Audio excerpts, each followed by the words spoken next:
For everybody that see this on TikTok, definitely go follow me on YouTube, Lions and Men.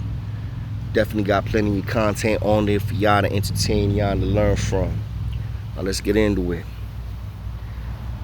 Jamaicans in New York City had a gang called the Lions.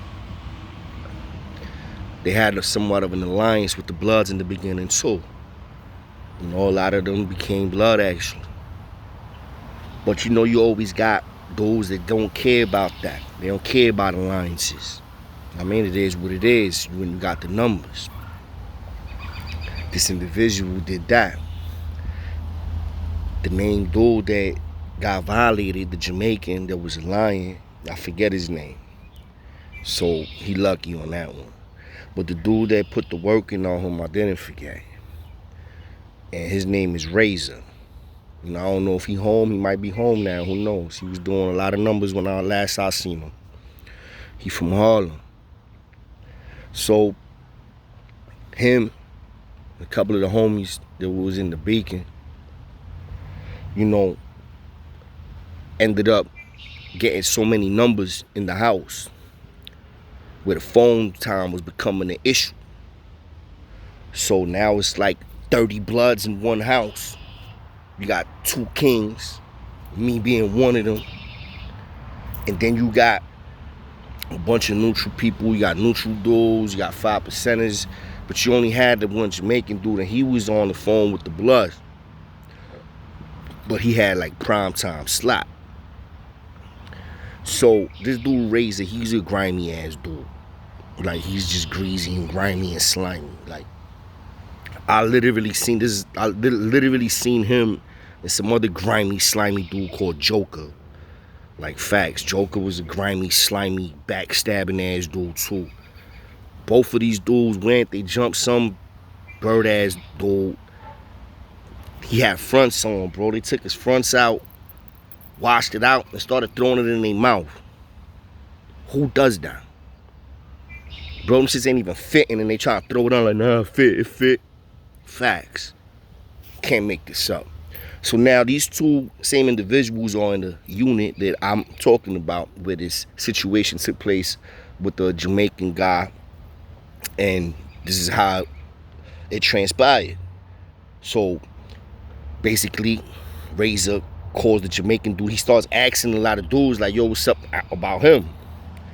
He couldn't really get nothing that made him feel like he was special, I guess. He's like, yo, ain't nobody really vouching for him. They saying he cool, whatever. But you know, Razor did his little homework and he felt like, yo, fuck it. This is the homie phone. He wanted him off that phone and try to get on to my phone. So, you know, the Jamaican dude wasn't trying to hear that. They ended up having a conversation right there, right in front of the bubble, right in front of everybody. This is in the Beacon. It's a very small unit.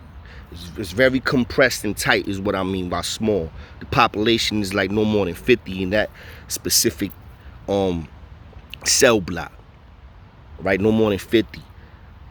But it's very tight. You know, it's not like other facilities. So once somebody gets in the sun, everybody see it.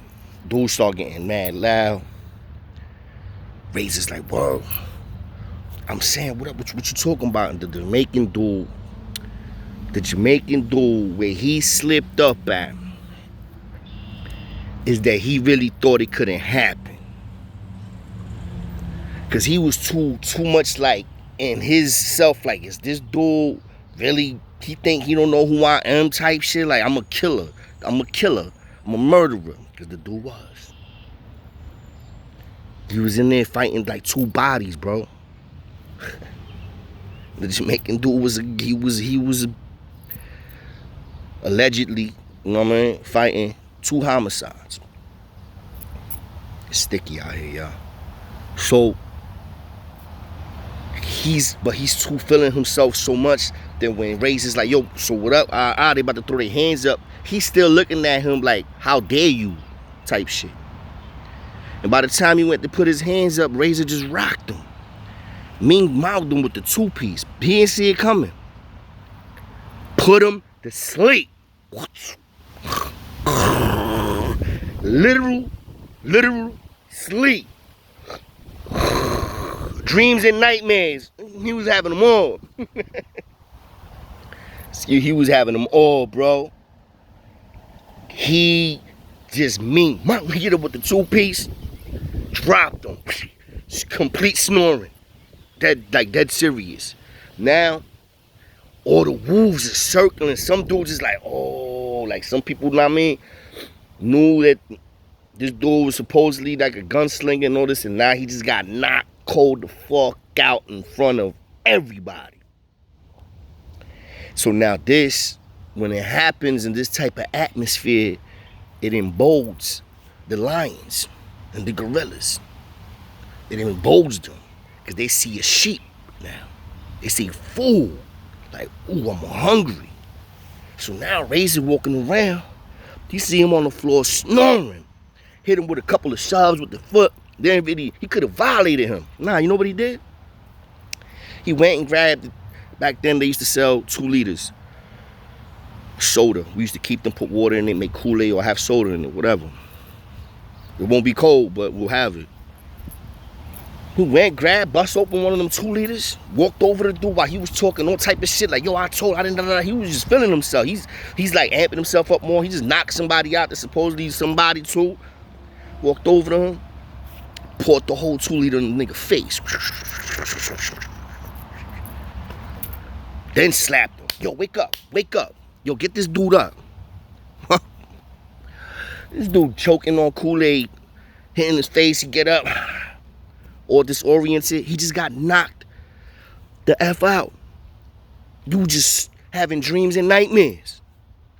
For like literally a good minute maybe. You was gone. Gone to the world. He's trying to gather his senses. He's getting up, boom. He's starting to get a little bit more clarity. Some dudes is around him trying to help him out. Like, yo, you good? You all right? He like, yo, get off of me. And he start realizing, you know what happened? Duke is still in front of him, pacing back and forth. I'm talking about Razor. And he's talking to him like, yo, know what I mean? Like, what you want to do? Know what I mean? He's still on his shit now. He's on it. So, Duke is trying to, Duke had the wiggly, he had the, what we used to call him, he had the stinky legs, bro. He couldn't move. The legs was like this. Razor knew that. Duke was trying to get his legs on. He's like, what? You snuck me? Or you snuck me? He started saying that. Me and my other boy, we on the top tier looking down. Like, yo, son, he about to get done dirty, bro. He ain't got his legs under him. I was saying everything's about to happen before it happened to my bro. I'm like, yo, bro, he about to get done. He about to get super violated. And that's what happened. He tried to put his hands up. He didn't even have his legs under him. Police ain't getting involved with nothing if y'all thinking about that. The CEOs, they in the bubble minding their business. Razor caught him again. Meanwhile, knocked him out again. Put him back to sleep again. Dreams and nightmares again. Yo. I'm like, oh, I felt so bad for Duke because I did have a small rapport with him. He was from the Bronx too. He was out there from 183rd where all them Jamaican gunslingers be at when he was out there. Poor man had a real bad day that day, I tell you that much. Part 2 come when Razor was feeling himself so much now that he thought he could slide over now into my area and just take that phone. Stay tuned for the next one. Lions and Men on YouTube. Y'all already know what it is, man. Salute.